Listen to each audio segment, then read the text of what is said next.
Praktek membersihkan najis Lebih jelasnya di kita lantai praktek ya. dan karpet di akhir. Ini misalnya adalah tai ayam. Ini kalau kita siram langsung, seperti ini,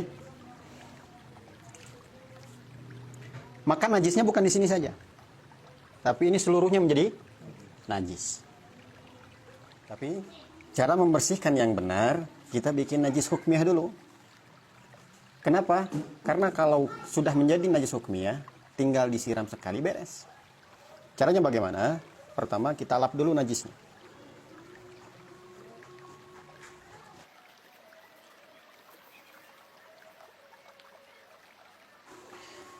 Ini mungkin masih bau. Berarti kalau masih bau, ini masih najis ainiyah. Sifat najisnya belum hilang. Untuk itu, kasih dulu air sedikit.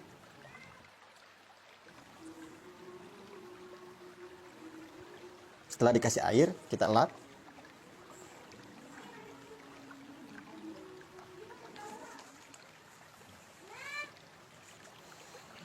Ini harus ditunggu sampai benar-benar kering.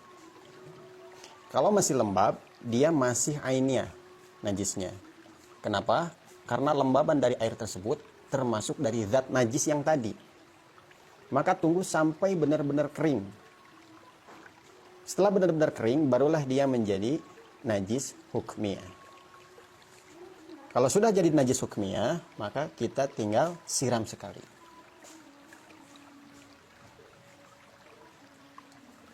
Ratakan di bagian najisnya. Cukup. Ini suci. Begitu pula dengan airnya. Ini pun suci. Bahkan dia masih suci dan mensucikan. Kenapa? Karena belum terpisah dari tempat najisnya. Jadi kalau najisnya banyak, misalnya, kita bisa ratakan. Karena belum terpisah dari tempat najisnya. Sehingga dia masih suci dan mensucikan. Kalau sudah terpisah ke tisu misalnya, ini pun suci sama, tapi mustakmal. Ini boleh dilap ataupun tidak, silahkan. Tapi kalau tidak dilap, takutnya bikin orang terpleset. Untuk itu silahkan dilap saja. Disiramnya boleh sedikit, yang penting merata. Kalau sekali siram tidak merata, bisa diratakan oleh tangan. Ini contohnya air kencing. Bagaimana cara mensucikannya? Pertama kita lap dulu air kencingnya.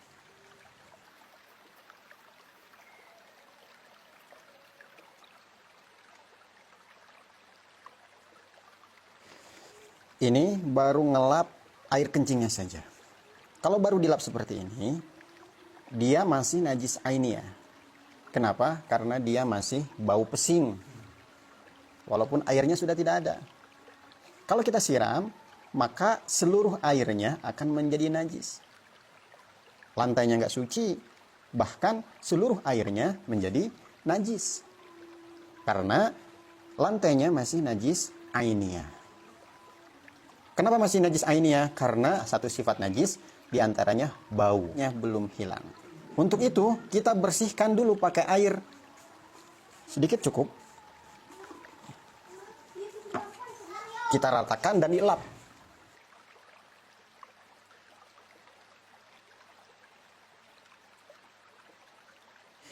Tunggu sampai benar-benar kering total. Kalau masih dalam keadaan lembab seperti ini masih najis ainiyah. Kalau kita siram, maka seluruhnya menjadi najis. Bukan mensucikan, tapi malah membuat seluruh airnya menjadi najis. Najisnya menyebar. Ataupun dipel, maka seluruhnya menjadi najis. Untuk itu, tunggu sampai benar-benar kering total. Bisa dibiarkan atau dibantu dengan dilap lagi.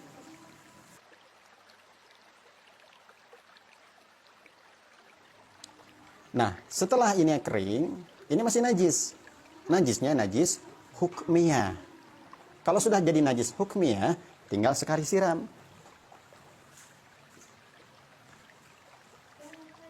Ini kan tidak merata ke seluruh tempat najis tadi.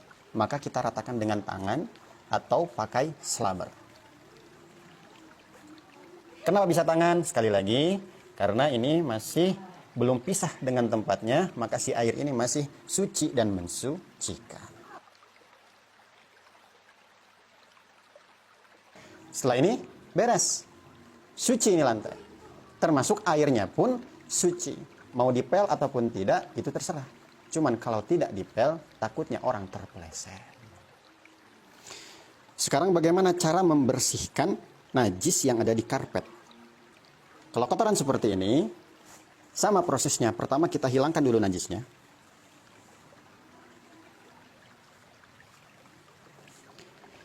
Ini masih berwarna, maka dia masih najis ainiyah. Kita kasih air, kemudian kita sikat.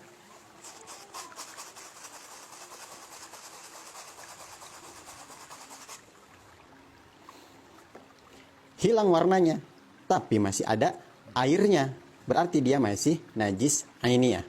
Untuk itu, kita tunggu sampai kering total. Kalau tidak kering total, kita siram, maka seluruhnya menjadi najis. Ini biar cepat saja ya. Ini misalnya najis yang tadi baru disikat. Sudah hilang warnanya, juga sudah hilang airnya, zatnya, dia sudah kering total. Kalau seperti ini masih najis. Tapi najisnya najis hukmiyah. Untuk itu, kita tinggal siram sekali saja.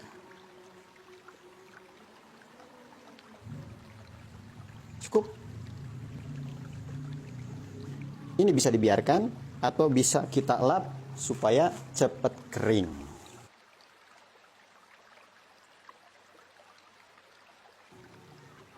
Airnya suci. Jadi mau dilap ataupun tidak, itu terserah. Wallahu a'lam. Lalu bagaimana jika kotorannya ada di samping seperti ini?